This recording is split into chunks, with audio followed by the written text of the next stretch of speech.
na good siya. Oh, yan, good din siya. Ayan, good. Yung mga nangita dyan, gun for hire. Mga hitman. Kami gina-trainin. May mga ipahunting. Amo di siya gimasim-masim tali. Hi guys, good evening. So, mag-gun conditioning ta karon kay weekend. It's geng-geng time. Mag-ano ta set up ta para sa ato ang airsoft rifle no na daw practical shooting sa airsoft. Tentative pa ta mag-join kay namangoy nasabay nga sport shooting gyapon. Murag same day lang po siya. Pero prepare lang nato dala tong unit just in case na mabad. Busy lang sa range. So ready na. So naatay Taran tactical. Hiram ako dadi. So kani mo ni ato ang idula para sa ilahang airsoft practical shooting. So naatay Taran tactical. Attach na to ni red dot holosun. Ayan. Wapo kayo siya, medyo mahalon lang siya gamay, pero iyang performance is very nice. So, itry na to siya og gamit sa airsoft practical shooting. If ever nga atay time pa, makahapit ta. Murag, diri lang na siya sa Santo Tomas, Davao del Norte. Karong Sunday. So, basi maka-join ta, if ever lang. So, mga ka-airsoft, kita-kits, basi nakasaroy ni diha. And at the same time, Fanshoot lang yung mga guys, kaya hindi siya sanction.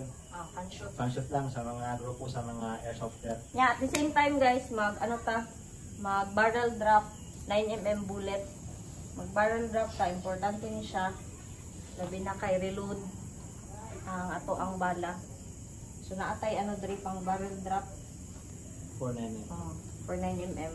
So ang practical shooting sa airsoft is diri lang siya sa Davao del Norte sa Tomas. And ang kasabayan niya nga sport shooting is sa Davao. Mo ni siya ang ato ang 9mm. So mag barrel drop ta. Tapos siya naga gun conditioning, gun cleaning.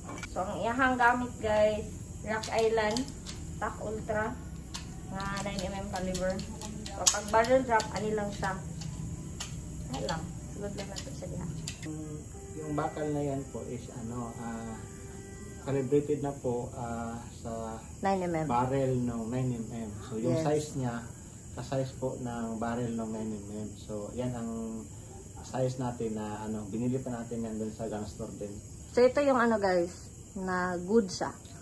Oh, yan, good din siya. Ayan, good. So ang kagandahan dyan sa mag-barrel drop ka, may iwasan natin yung mga buntis. Mabala. So if ever may buntis, separate natin yun para problema sa mag-shoot kung may buntis. So mag-jam yung barrel mo. So at least isang may iwasan na natin. Pero yung dad nung bala, kung hindi siya magputok, iba yun. So ang may iwasan na natin dun sa bala na hindi magputok yung yung buntis.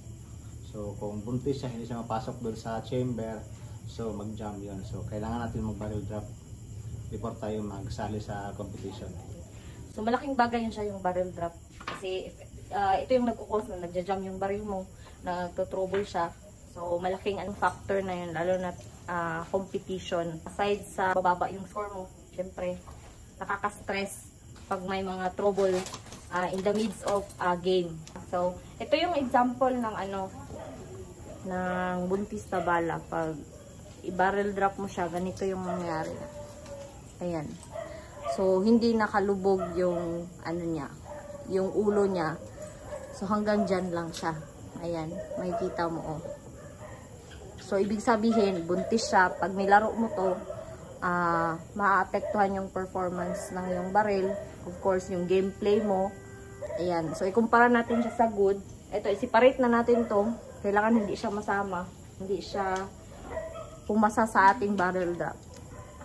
Ayan. Kailangan tayo resize. So, Resize, yung mga yes. buntis naman, pwede naman siya resize. At least magamit pa siya. Ito yung good, papakita ko sa inyo. Again. Yan. So, nakalubog siya, di ba? Yan, pang... Wala kang makikitang, Yan ang good. nakaangat. Lalo na sa pag, Ayan. Yan, yan. Pang Glock yung gamit nyo, yan, okay yan. Ito, Pero papakita yung mga natin. hindi naman Glock, hindi masyadong masila na baril, yung kapag ng ginagamit ko, yung ganong setup niya pwede na. Pero sa Glock hindi yun magpwede. So kasi meron tayong nagpasabay sa atin ng bala, so kailangan natin na yan, hindi yan sa pwede sa Glock. So mag-jam yan doon. So yan sa akin yan, pwede na yan sa akin. So masirang kasi ang Glock, so kailangan Ayaw talaga siyang, guys. Ayaw niya lumubog. piliin yung magagandang bala. O yan ang ano. At least guys, ma-minimize natin yung isang paraan ng mag-jam. And guys, timing kayo na tayo bisita dali. Nga si ko Andre, Boss Marlo. I-train siya guys kay dula daw siya ng Sunday og airsoft music. Guys, magdula mig mga kwadriya guys. Dula-dula lang. Dito ka, padalo ka dali. Ako, dito.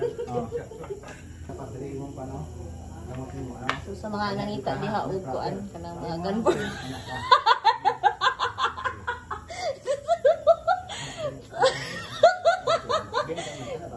Yung mga nangita diha gun for hire, hindi kaya kana. Mga hitman.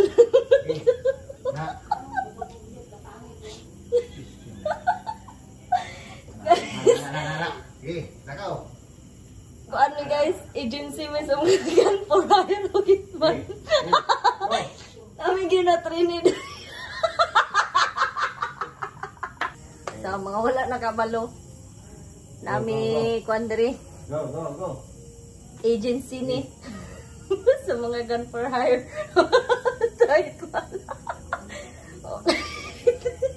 Nami isa doon guys is schooling for deployment. Namoy patumba dahil ipatumba nga lata. Kabalo guys, kabalo guys. Diri lang guys, awagi lang ni. Standing. Tuhod ka ba? Back. Ayo. Ba guys, yo kay sila training. Ito dato. Sunod na mong training ani guys. Mana sa daw? Kuana, pina-riding in tandem na tirada. Magsakay mi.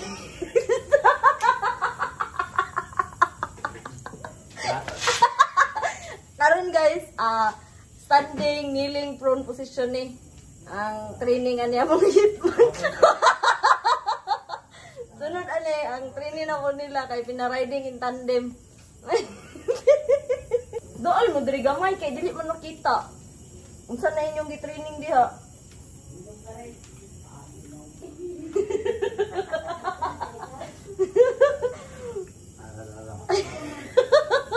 Up.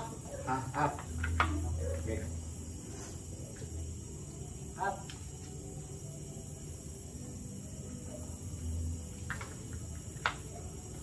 Tapos, pan ka.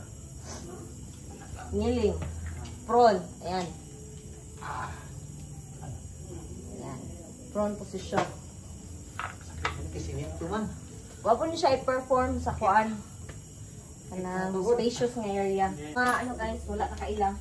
Wala ipaila-ila sa inyo. Among amigo diri. Si Boss Marlo. Si Boss Marlo guys. Na amoy mga pabakapan. Na amoy mga ipahunting.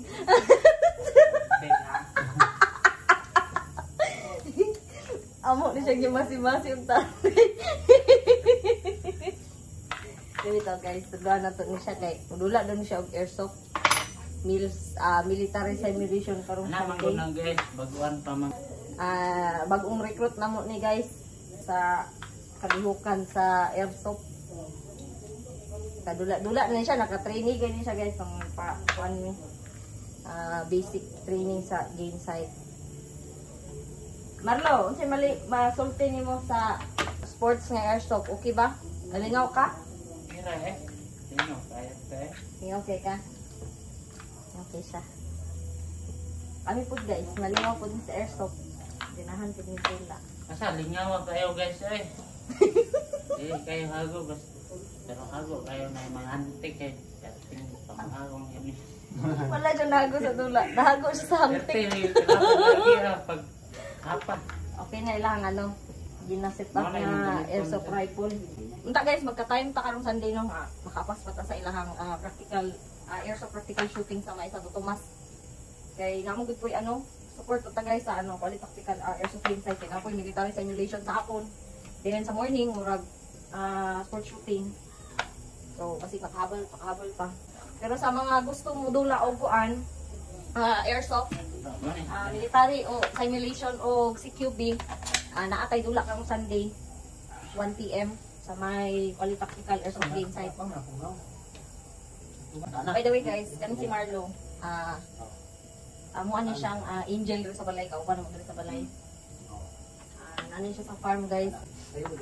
Sabay po din siya sa amo airsoft. Sa sport shooting guys, magpuyo-puyo siya. Pero sa sport shooting, hindi siya nagabuto. Sabay-sabay lang, tanaw, assist. Pero sa airsoft, nagadula gini siya bago lang. So, siya si Marlo, siya yung nagalawag sa atong mga dragon rin sa balay guys. Take charge siya sa atong mga dragon. So one day guys, sabayan kamo sa iyahang kuan. Asa siya nagatrabaho. Sorry punta mo dito sa ang gamay nga integrated farm. Wala ko nagtuyahang mga pang katiman dito guys. Kasi ginapakaon ito mga baboy guys. Siya ay isda. Mga crayfish, kasi mahilig ko crayfish, mga ulam. Mga isda, tilapia, manok, mga heritage chicken. So one day, sabay ta dito ninyo. Tanaw na to yung daily routine kasi yung ginahimo. So, only siya si Marlo. Marlo! Hello guys! Yan. So, kato lang ang ato ang chismis karong gabi. Katong ato ang joke lang to guys ha. Wala ta nagadawat diri og kuan. Kanang mga nagapangita og mga gun for hire. Wala ko joke to. Joke lang guys. Kita ta sunod guys sa mga videos na tudlo tong magabuhaton. Karon wala lang to. Magtiwas ami diri kon guys kanang barrel drop. Kaya dagan kay barrel drop niya at the same time dagan na itong imok pa nga Augustine. So, di ka matulog, di mo mahurot kaon. Di ba Marlo? Mao do. Bye!